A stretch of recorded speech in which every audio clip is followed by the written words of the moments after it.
Bonjour tout le monde, changement radical de décor entre Düsseldorf enneigé il y a 1 et 2 semaines. On est dans le sud de la France, sur la Riviera, entre Nice et Monaco. On voit là-bas la pointe de l'Isthme de Saint-Jean-Cap-Ferrat.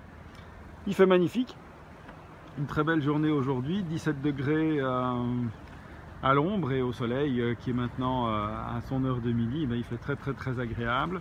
Et on découvre ici toute la rade ou la baie plutôt d'Aise. Alors Aise est en 2 parties.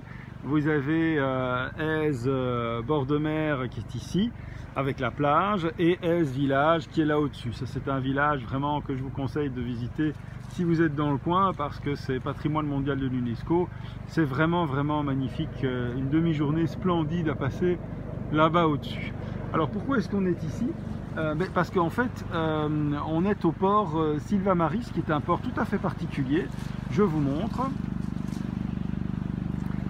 Au pied des montagnes, évidemment. Mais alors, c'est un port qui était à l'origine joint à cet immeuble-là. Et qui était privé. Donc, les promoteurs qui ont fait construire cet immeuble avaient envie d'un point de départ pour du ski. En même temps, ils ont profité pour faire un projet immobilier. Et alors on a cette entrée de port ici à laquelle il faut faire attention parce qu'il y a des affleurements de rochers vraiment de part et d'autre, donc il faut rentrer prudemment. Et c'est un port qui est pas très grand, il est même on va dire petit, mais il y a des places.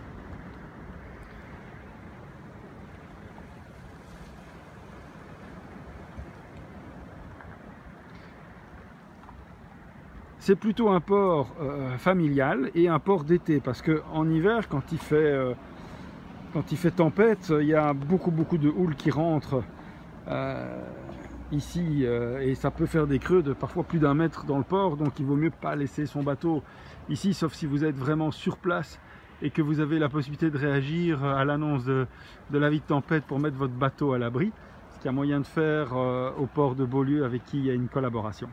Donc comme tous les ports dans cette zone, c'est Nice Métropole qui possède les concessions. Il y a donc tout à fait la possibilité de louer le port à l'année ou tous les 6 mois.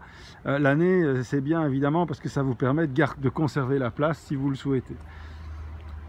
Alors, on a ici en fait une disposition un peu particulière au niveau de l'aménagement. Vous voyez là qu'il y a une rampe d'accès. C'est la rampe qui communique de la route qu'on appelle la basse corniche vers les parkings et la résidence de l'immeuble ici. Mais ici en bas, et on va y arriver tout à l'heure, il y a des parkings qui sont destinés vraiment aux plaisanciers. Donc c'est très facile de pouvoir venir après avoir déchargé par exemple ici juste à l'arrière de son bateau tout ce dont on avait besoin, d'ensuite aller mettre sa voiture au parking là-bas qui est peut-être 150 mètres plus loin, si vous voulez par exemple partir en Corse pendant quelques temps ou faire les îles de l'Hérence ou les îles d'Hyères, la côte tout court. La capitainerie se trouve là, donc il n'y a pas énormément de services non plus. On est ici dans un port qui a vraiment une fonction estivale et loisir. Ça s'adresse surtout à des gens qui ont bien entendu un pied-à-terre à la Côte d'Azur, puisque initialement, le port appartenant à la copropriété qui est là, les propriétaires des bateaux avaient forcément leur appartement, donc il ne faut pas s'attendre à un port qui est du même acabit que ce qu'on va trouver par exemple à Beaulieu ou à Saint-Jean. Mais le cadre évidemment est tout à fait exceptionnel ici bien sûr. Il y a des parkings également qui sont liés à la copropriété et vous pouvez tout à fait louer des appartements dans cette copropriété et alors mixer un très chouette environnement, appartement pied dans l'eau avec le bateau au pied de l'appartement. Ça c'est quand même assez rare d'avoir cette configuration là. Bien sûr dans les prix des places, l'eau, l'électricité sur les pontons sont compris. On ne peut pas avoir de bateau trop gros non plus, donc on va privilégier quand même plutôt les bateaux jusque, à mon avis, au-delà des 14 mètres, ça deviendra fort compliqué. Voilà ici les places de port dont je vous parlais tout de suite.